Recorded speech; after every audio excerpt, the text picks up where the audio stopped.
Welcome to this week's episode of the Communicating Earth podcast by Climate Acceptance Studios. This is the podcast by and for climate communicators. It gives me great pleasure this week to welcome Rebecca Wynn. She's currently head of communications for Our Kids Climate.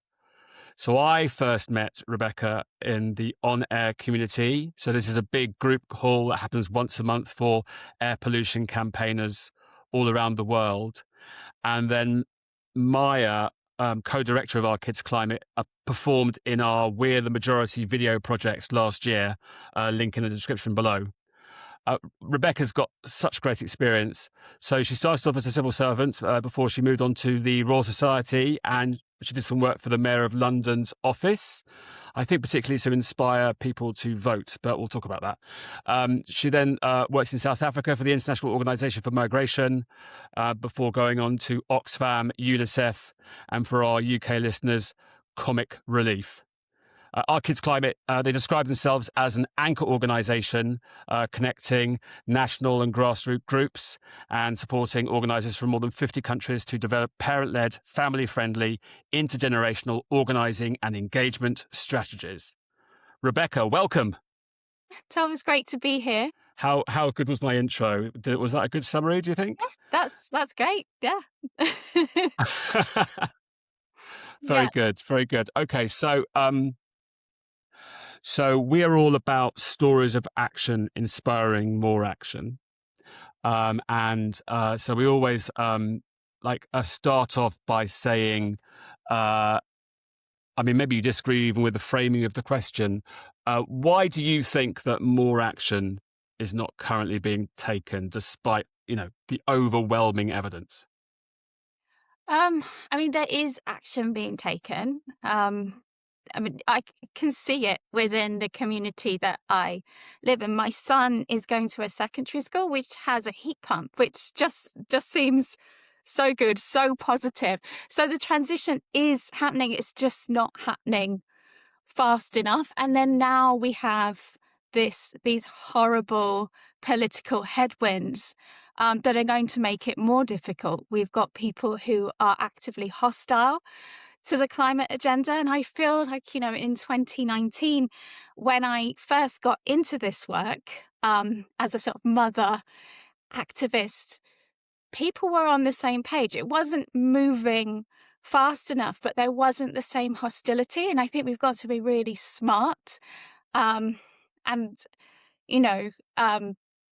figure out how to do climate in these different, more fragmented times. So I think, it's a constant evolution, right, doing communications, because the ecosystem is constantly changing. And this, the rise of the right is a big political rupture for us and our movement.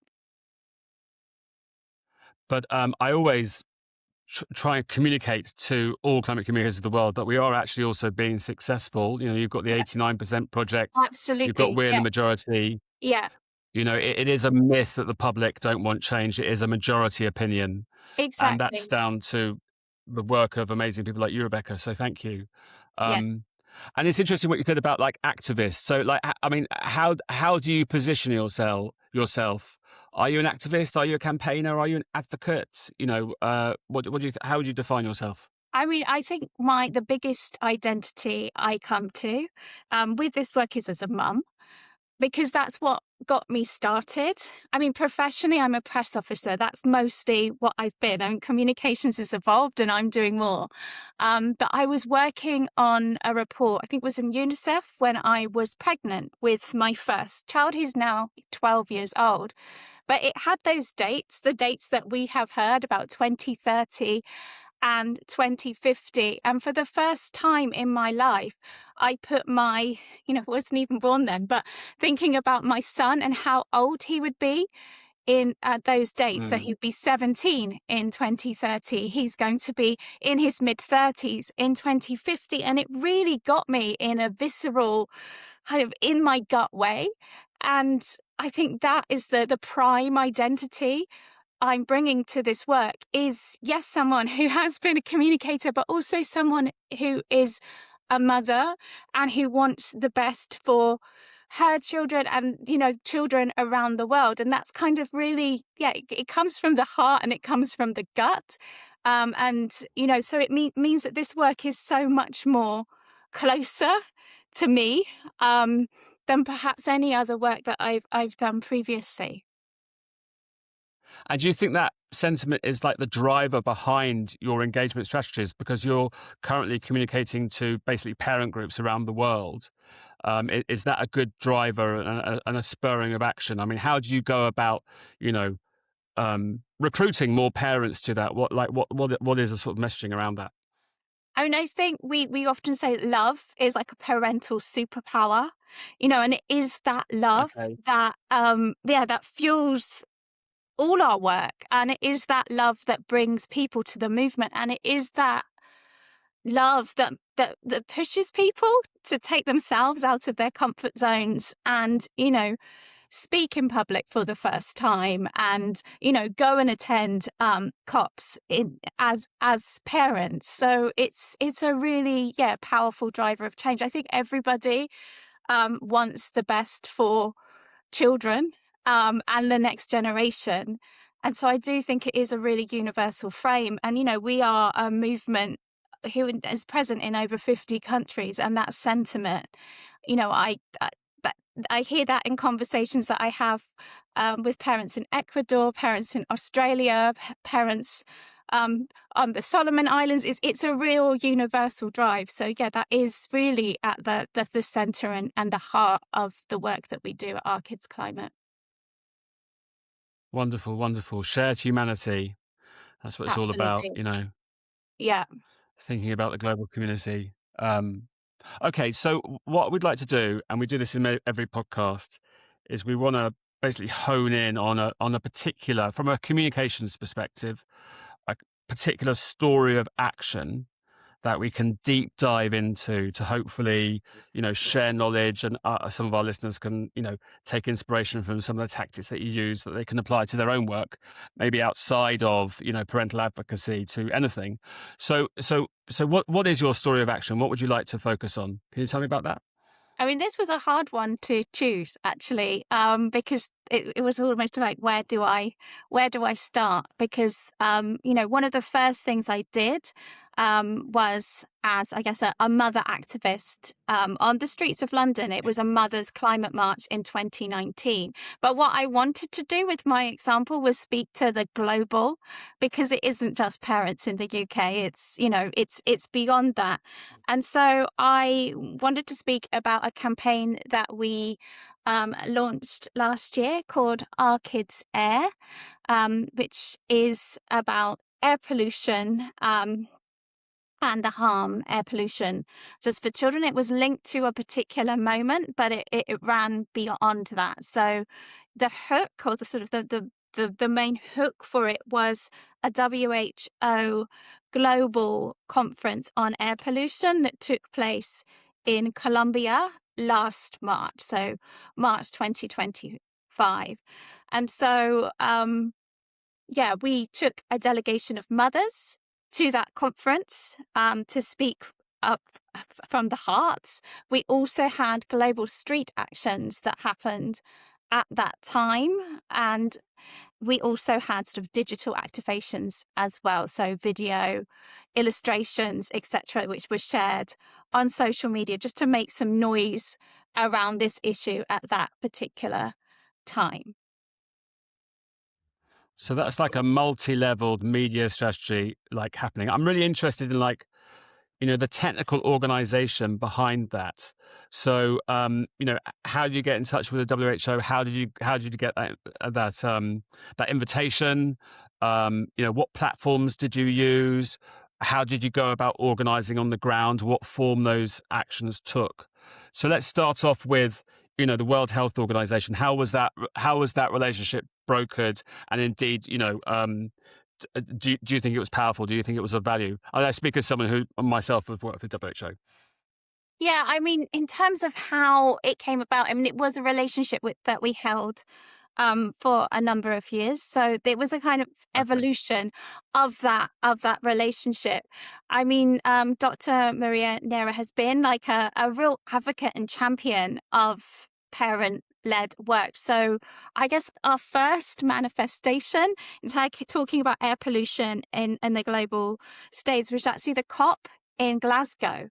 And then we had an open letter from 500 parent groups from 40 countries, which was given to the COP president at the time, Alok Sharma. And so, we met WHO during that time, and the relationship has continued since then. But they for us are a really important, ally and advocate within this space. And that parental letter, that 506 signatures, I mean, how did you go about doing it? How did you track down those parents? I mean, I guess via WhatsApp. It's via social media. So there is like a community that exists virtually. Yeah, I think parent movements, particularly or parents in 2019, were really inspired by the youth strikes and Greta. So we sort of saw this surge of activists, and people wanted to be connected across borders. So there were sort of WhatsApp groups, there were sort of social media channels. And so it was about sort of, tapping into that. Yeah, so it was... It's like our theory of change, which I said at the start of the podcast, in perfect microcosm, right? So you've got Greta taking action, and that in turn inspires others to take action as well. Yeah. So maybe people need to go out and find those stories of action and like build their campaigns around that, sort of piggyback on that, if you were, to sort of build from it. Did you manage to speak to Greta's team at all? Were they receptive? Well, I don't think we did speak to Greta's team at that time, and we have Swedish parent groups, so they may have been in touch. But not us personally, but we are inspired. And I think we've always thought that, it shouldn't be just for the youth to do it alone. It's that sense of, parents need to take responsibility, and they need to, the grown-ups, they need to be taking action and driving things forwards. Like the youth were inspiring, but we needed to back them up. That was the sentiment that I think a lot of parents felt at that time. And how would you define like your overall strategy for the campaign? For the Our Kids Air campaign? Yeah. I mean, I would say it's really about sort of heartfelt, authentic voices.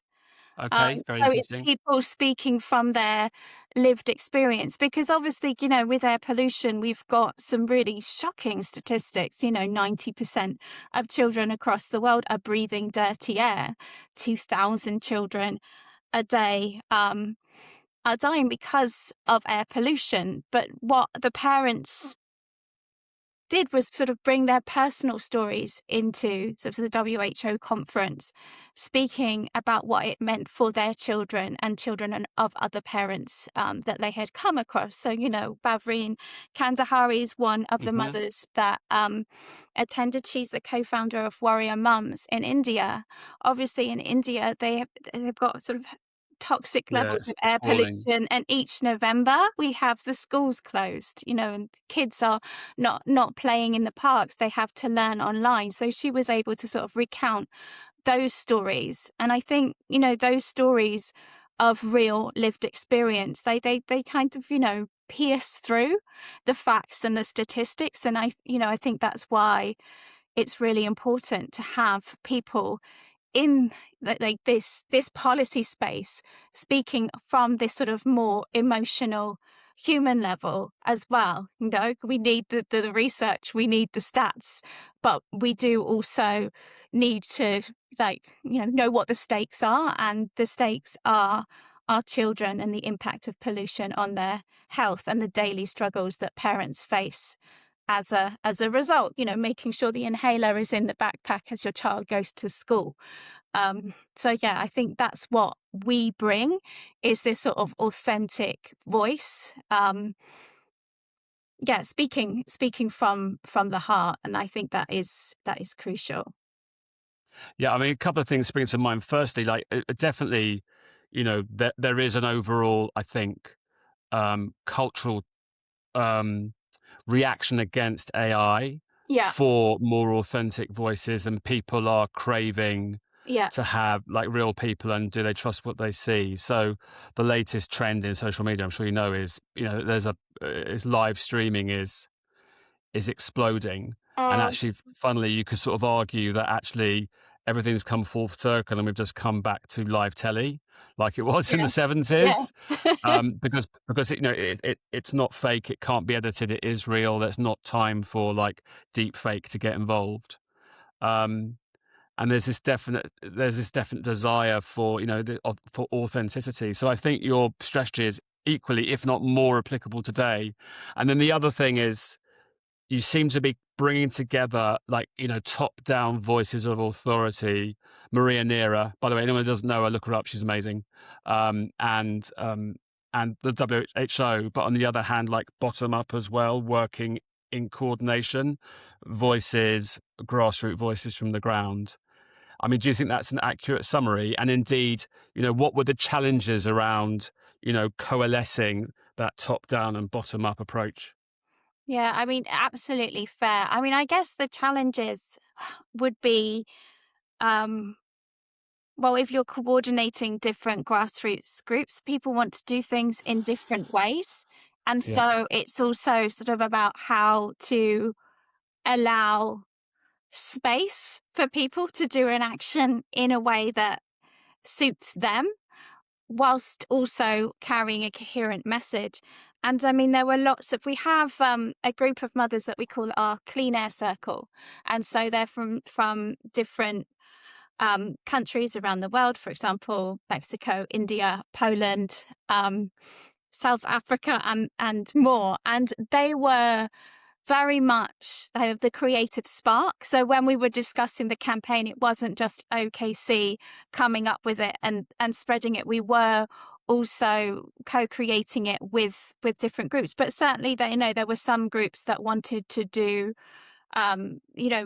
more activisty work, and some groups which were not so comfortable. So we had, one group having parent prescriptions for clean air, which I really liked. So they were sort of cardboard cutouts, and they were taken outside buildings. But another group were basically doing a die-in. So there was a protest, and then the people would clap. So people were doing things in different ways.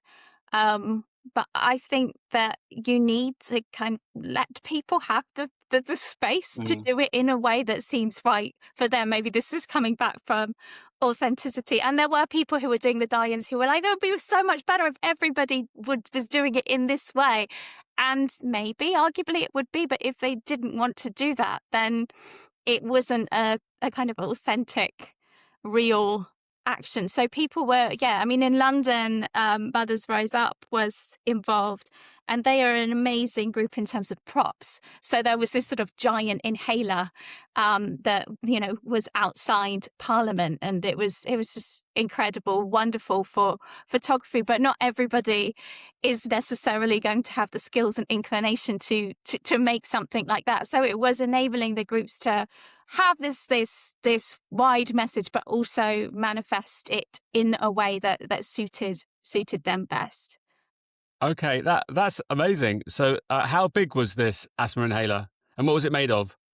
Oh my goodness! I mean, I feel like it's cardboard painted. It was huge. It's bigger Okay. than me. I mean, it's, for a podcast, I can't really. Yeah, I'll have to share a photo. Maybe you can share it like after, Well, like within exactly. the notes. I mean, But yeah, exactly.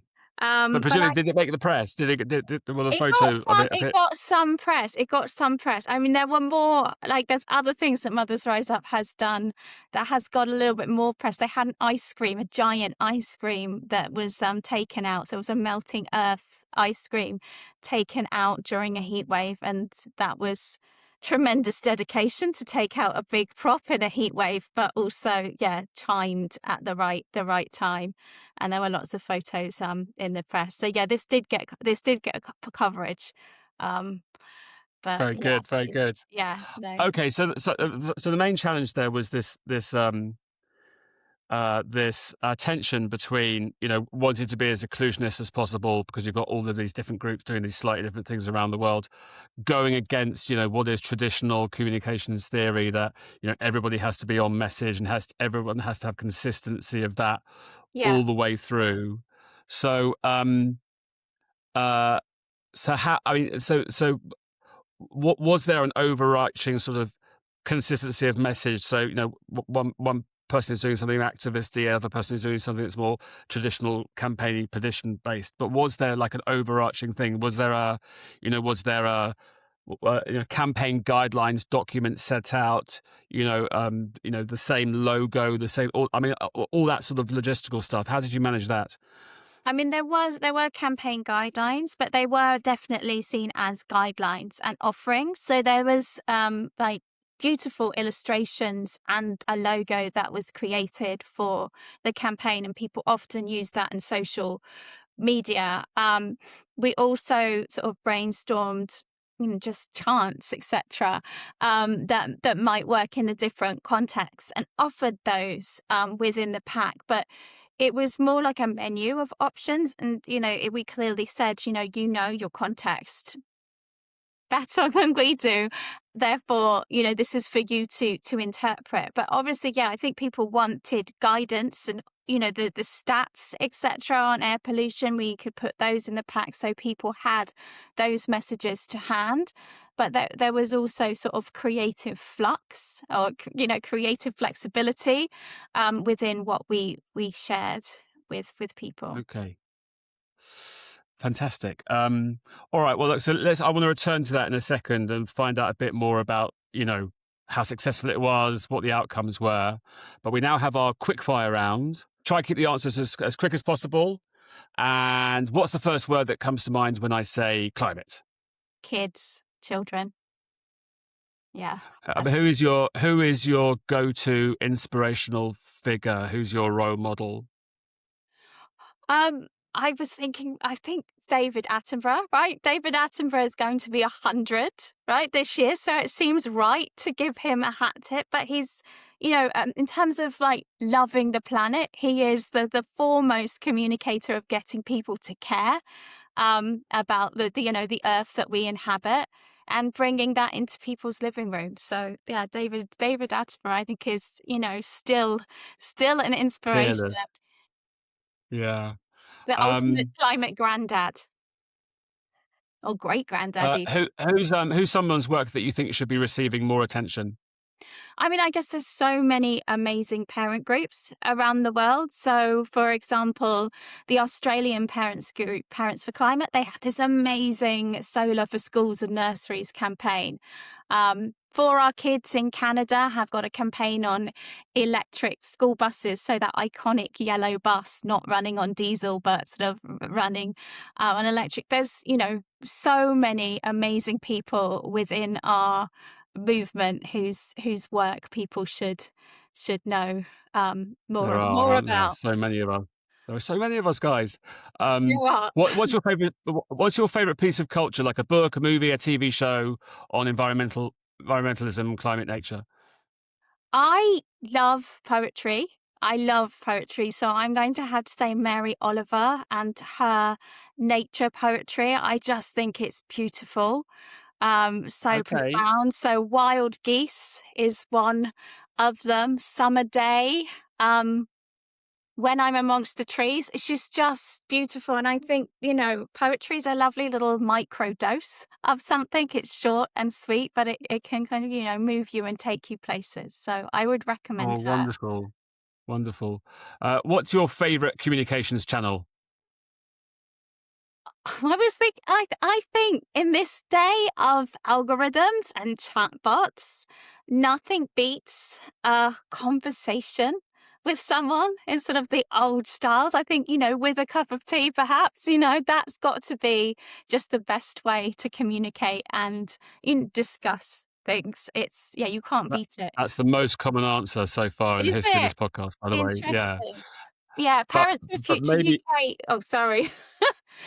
No, carry on. Sorry. No, I was going to say Parents for Future UK had an amazing training last year about courageous conversations, which was just about having conversations on climate change with people in your community, which I think is, really, really sort of needed and also surprising. It can be surprising what conversations you have if you just decide to have them. But in terms of like impact on the world, what do you think is the most effective communications channel?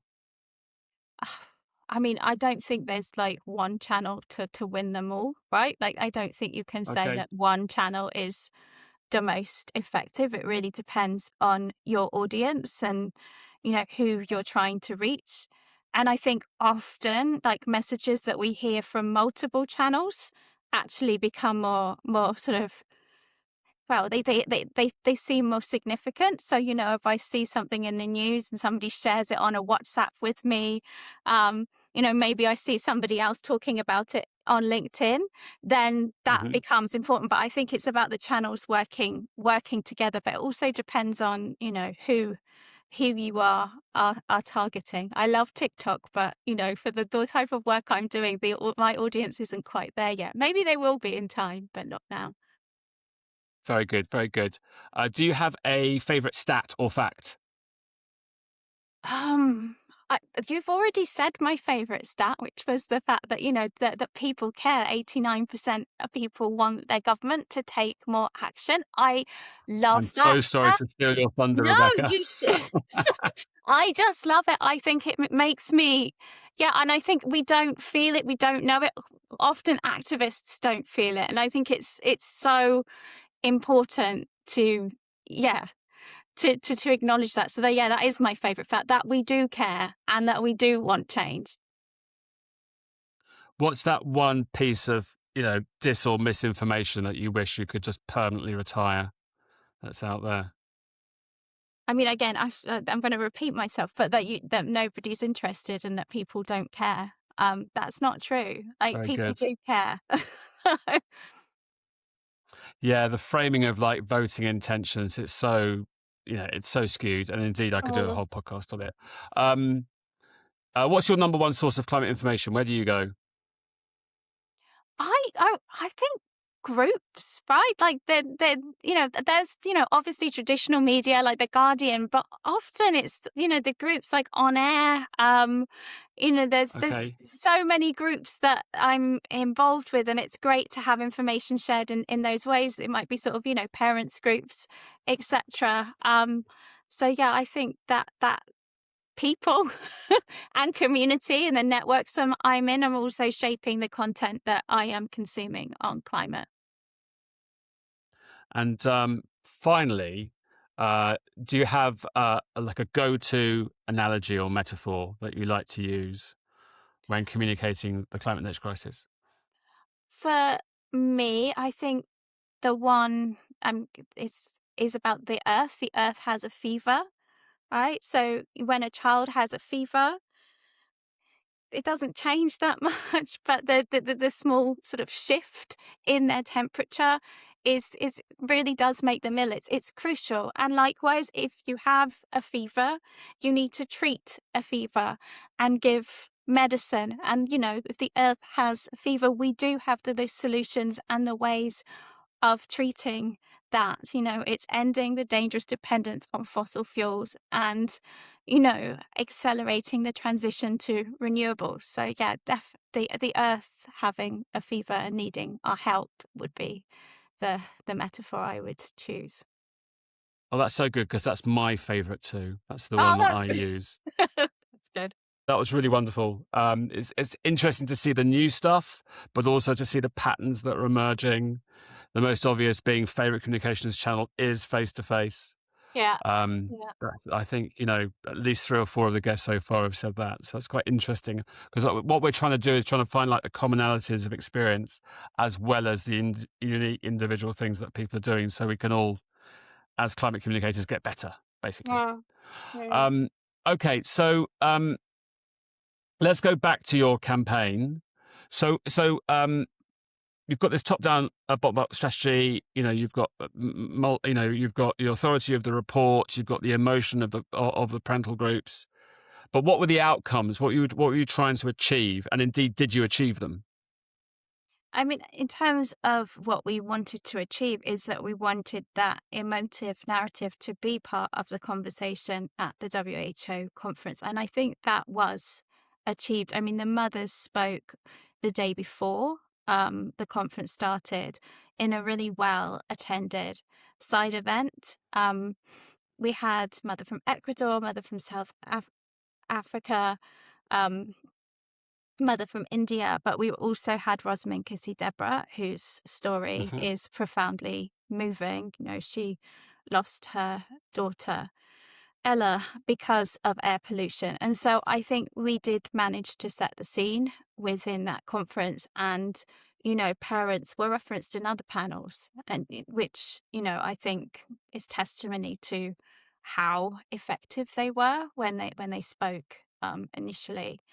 Um, yeah, we also achieved media coverage. There was like an op-ed that Bavreen from India placed on Reuters, and so that was sort of shared during the conference. And yeah, our social media channels were busy because there were sort of, you know, lots of parent groups sharing the content of the protests. We also created a video that people could share, and that was shared across social media channels at that time. So there was a kind of, you know, peak and flurry of content on air pollution at that time.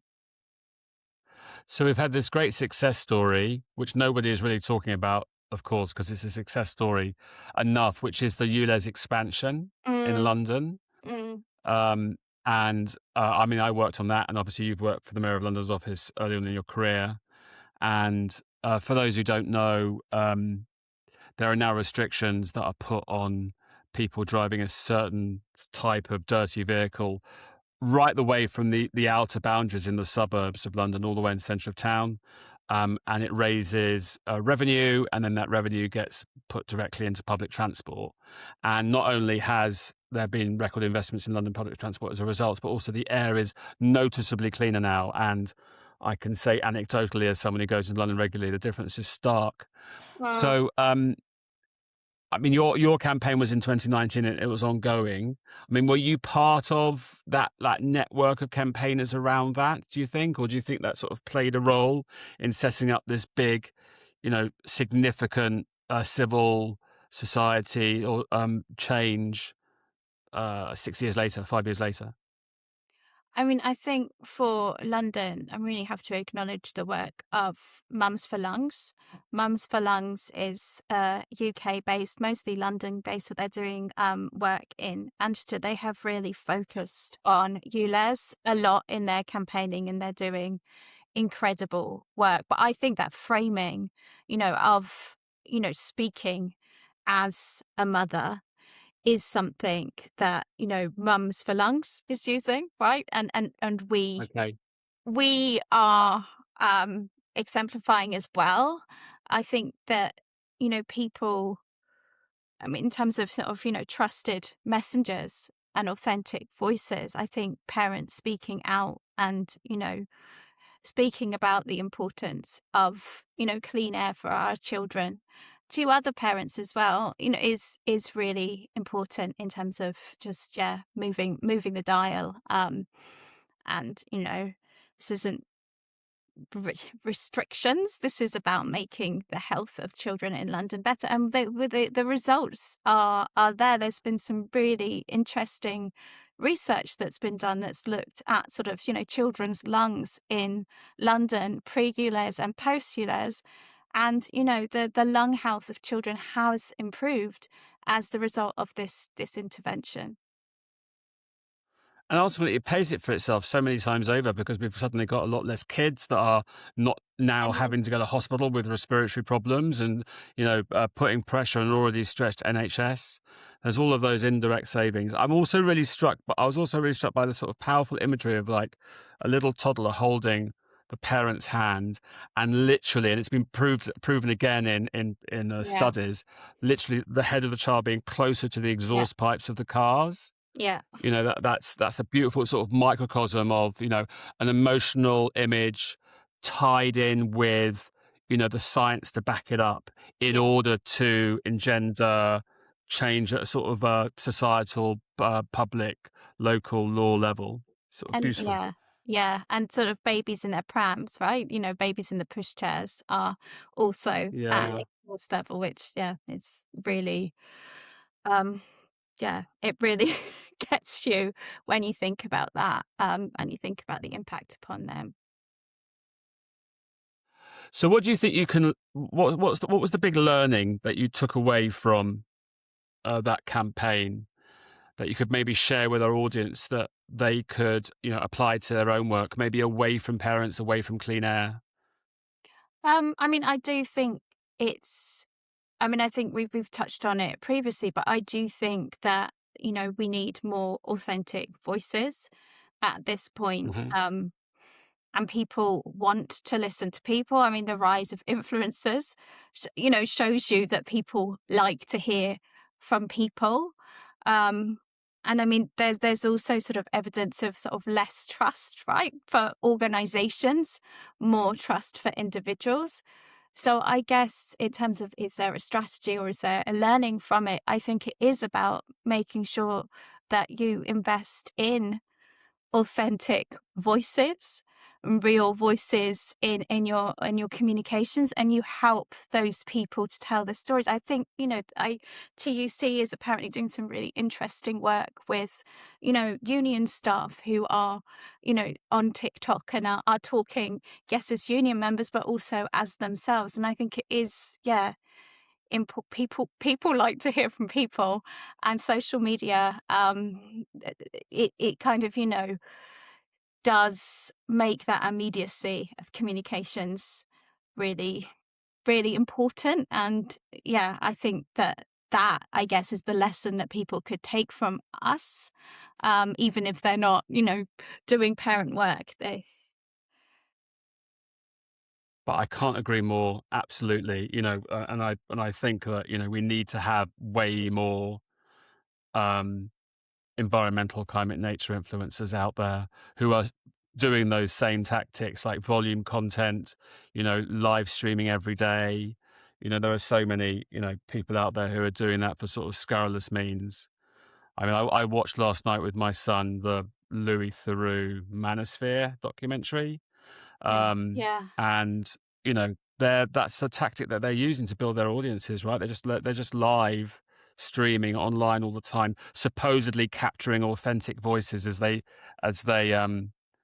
as they interview people on the street. And their big thing is, we're totally authentic, there's no editing, this is live, raw, and Right. Yeah, etc. It's yeah. true, it's real. But then obviously they then go from that to, as well as obviously perpetuate unbelievably horrific misogyny, ultimately it's just a sales funnel to go through to like crypto and ridiculous sort of trading platforms, and indeed aspiring to buy Lamborghinis and all that sort of stuff. So Mhm. Mm, I think we as a sector need to take those tactics and yeah, see beyond yeah. like the horrific ways in which those tactics are being used. And like, I think those tactics are very valid. So I think it's the future. I think it's really important. So I agree. Um, do you ever give any consideration to like the science of climate communications itself? Do you ever actually follow any of those reports from those sociologists out there who are like doing reports on testing language and so on?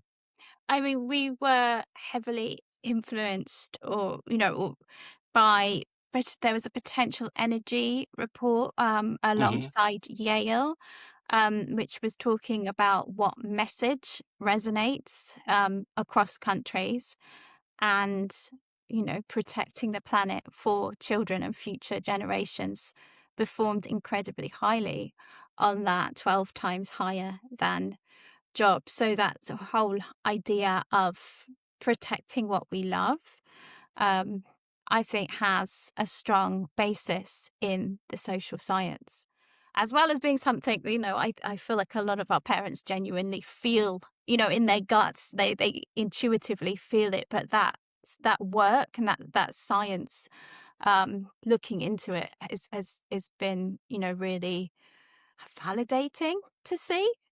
It feels like we are going in the right direction. And the feelings that we feel are felt by more people. So that feels that's been a really valuable piece of work, definitely. And I'm very pleased you said that, because John Marshall of the Potential Energy Coalition has just been booked in as Oh, a future great. guest of this Yeah. podcast. Yeah. Oh my goodness. So I'm That'll hoping be he's a going to. fascinating conversation. Yeah, yeah. I actually interviewed him once. He's a good guy. He's a very sort of larger than life character. He proved once that you could win the hearts and minds of the entire human race through about $12 billion worth of advertising spend, because he comes from a corporate marketing Yeah. background. So he applied those principles to this. So yeah, 12 billion is nothing really if you think about it. A fossil fuel industry makes $2 billion of profit every single day. Mhm. So interesting. What's the best piece of advice you've ever received about climate communications?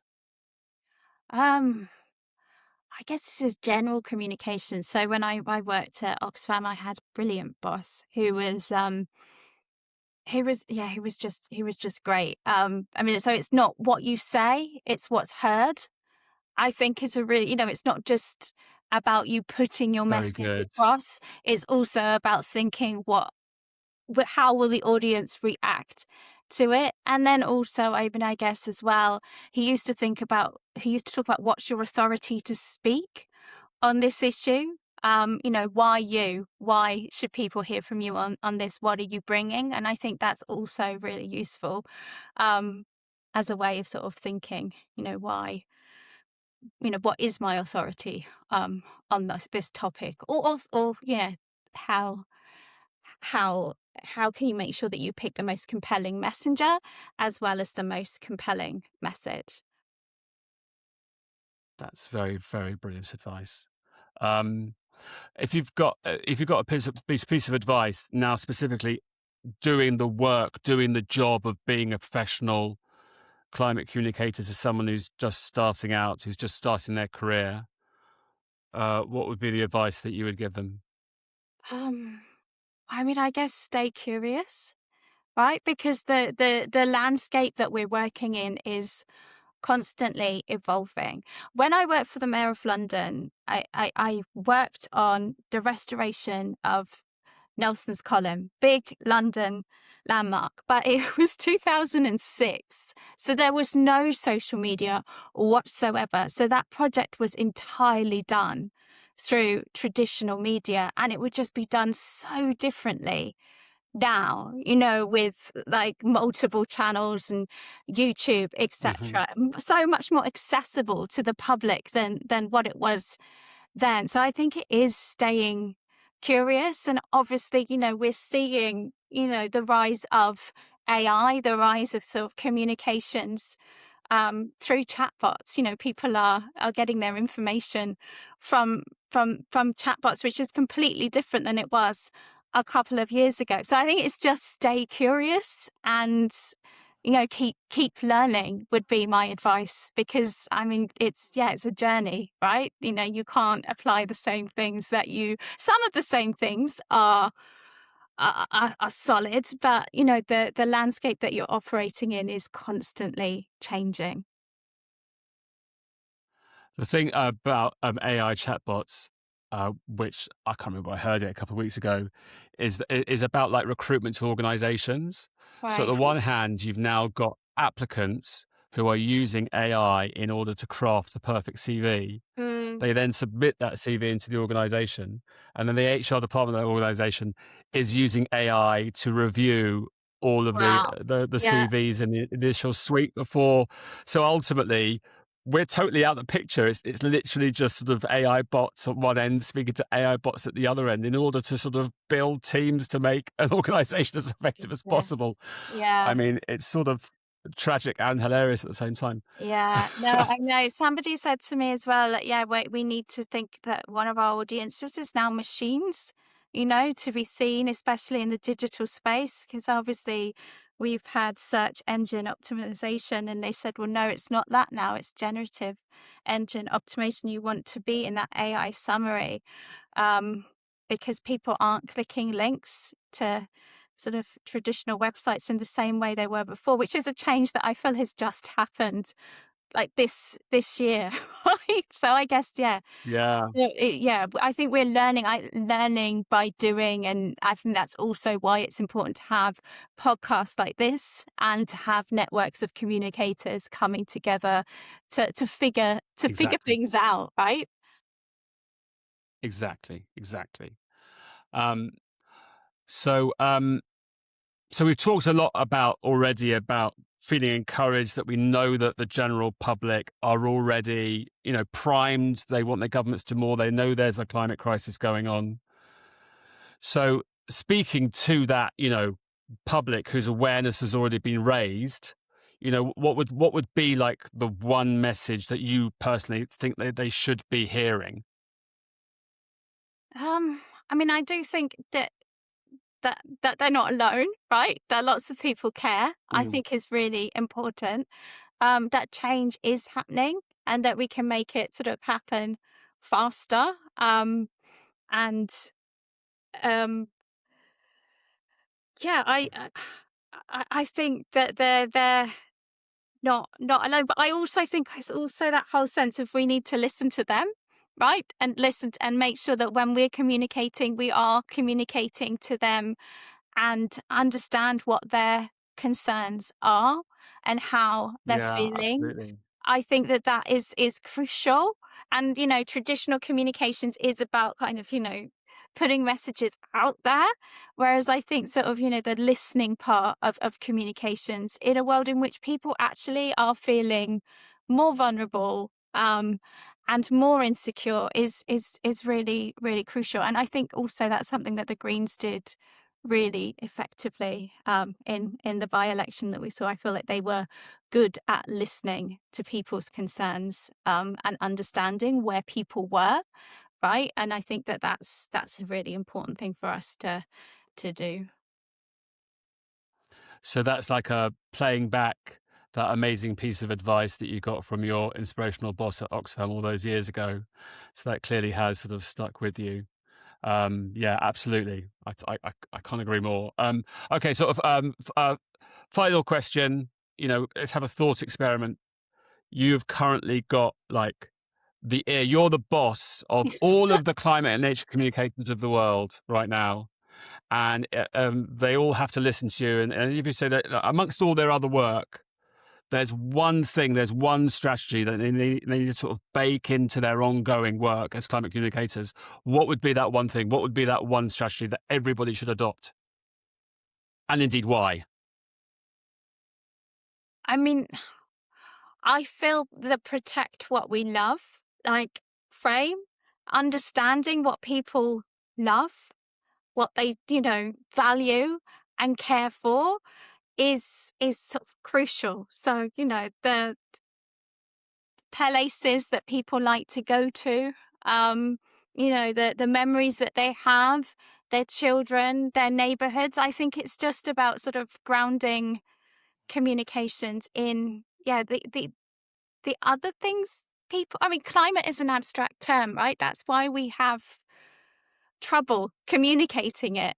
Whereas, Yeah. a brimstone butterfly outside in my garden in the spring morning is an actual physical thing. So I think we do need to talk about those small, tangible, beautiful things that we could lose because of the climate crisis. So making things much more concrete and also grounding communications in things that people value and hold dear. And also, What a great I guess ending. I That's also wonderful. think, yeah, like Oh, carry on. we're living in such a careless time. And I really do feel like we need to lean into care. Like, I think it's really important that when we are in a world that feels so fractured and so vulnerable, that we kind of remain compassionate and caring in the way that we do our work and communicate. So yeah, that's where I'll end. Very good. Very moving, Rebecca. Thank you. Just before you go, like what's next on your to-do list in your job? What you got coming up next in Oh, your working day? I've got a meeting about the website quite soon, about 15 minutes time. So yeah. And then I've got a meeting Very about, good. we have a small grants program directly after that, a meeting about that. So yeah, a couple of internal meetings Very about, good. yeah, things we need to move Well, forward. look, I really appreciate your time and your insight, and indeed, your obvious, heartfelt passion. And yeah, so check out Our Kids Climate. We'll put links in the description below. And like Rebecca, thank you so much. Thank you so much, Tom. I've really enjoyed our conversation. So yeah, much appreciated.